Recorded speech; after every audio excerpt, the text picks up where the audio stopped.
ರಾಜ್ಯಸಭೆಯಲ್ಲಿಂದು ರಾಷ್ಟ್ರೀಯ ಗೌರವಕ್ಕೆ ಅವಮಾನ ನಿಯಂತ್ರಣ ತಿದ್ದುಪಡಿ ಮಸೂದೆ 2026 ಕೈಗೆತ್ತಿಕೊಂಡಿದೆ. ಕೇಂದ್ರ ಗೃಹ ಖಾತೆ ರಾಜ್ಯ ಸಚಿವ ನಿತ್ಯಾನಂದ ರೈ ಅವರು ಮಸೂದೆಯನ್ನು ಚರ್ಚೆಗೆ ಮಂಡಿಸಿದರು. ಈ ವೇಳೆ ಅವರು 1971ರ ರಾಷ್ಟ್ರೀಯ ಗೌರವಕ್ಕೆ ಅವಮಾನಗಳ ತಡೆಗಟ್ಟುವಿಕೆ ಕಾಯ್ದೆಗೆ ಮತ್ತಷ್ಟು ತಿದ್ದುಪಡಿ ತರುವ ಗುರಿಯನ್ನು ಹೊಂದಿದೆ.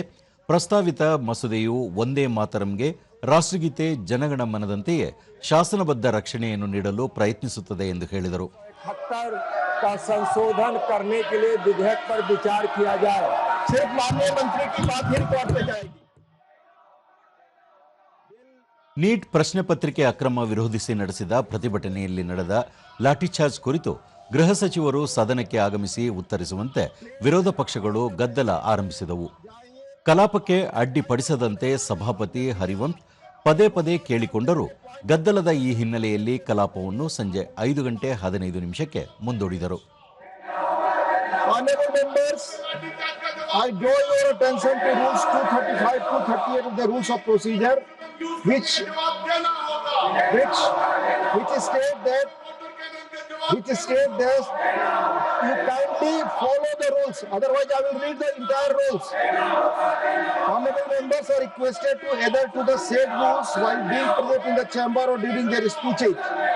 Further, those portions of the speeches made in contravention of the rules shall not form part of the records.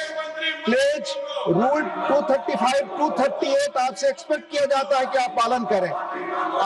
आप लगातार आप रूल 235 238 का उल्लंघन कर रहे हैं. आपसे रिक्वेस्ट है, go back to your seats.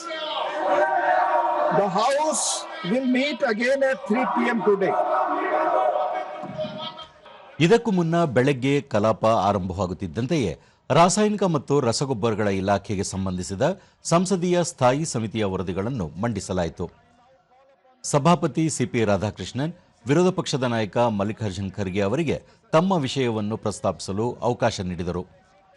ಈ ವೇಳೆ ನೀಟ್ ಪ್ರತಿಭಟನೆ ವೇಳೆ ನಡೆದ ಲಾಠಿಚಾರ್ಜ್ ಕುರಿತು ವಿರೋಧ ಪಕ್ಷಗಳು ಗದ್ದಲ ಸೃಷ್ಟಿಸಿ ಕಲಾಪಕ್ಕೆ ಅಡ್ಡಿಪಡಿಸಿದರು.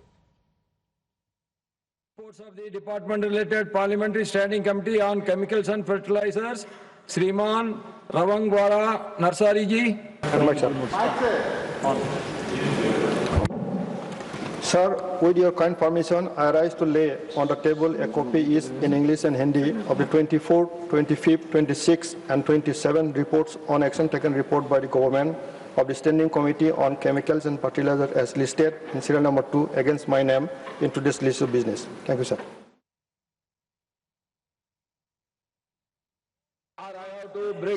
You tell me. In this house only.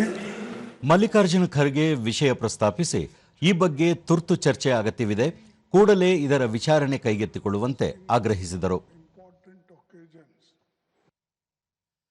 ಸಭಾಪತಿ ಸಿಪಿ ರಾಧಾಕೃಷ್ಣನ್ ಅವರು ಮೊದಲಿಗೆ ಕಲಾಪದ ನಿಯಮದಂತೆ ಕಲಾಪ ಮುಂದುವರಿಸಲು ಅವಕಾಶ ಕೊಡಿ ಎಂದು ಮನವಿ ಮಾಡಿಕೊಂಡರೂ ಗದ್ದಲ ಮುಂದುವರಿಯಿತು.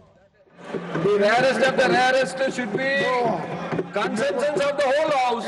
It is not there what I can do. It is never happened in the history of India that the boys were beaten and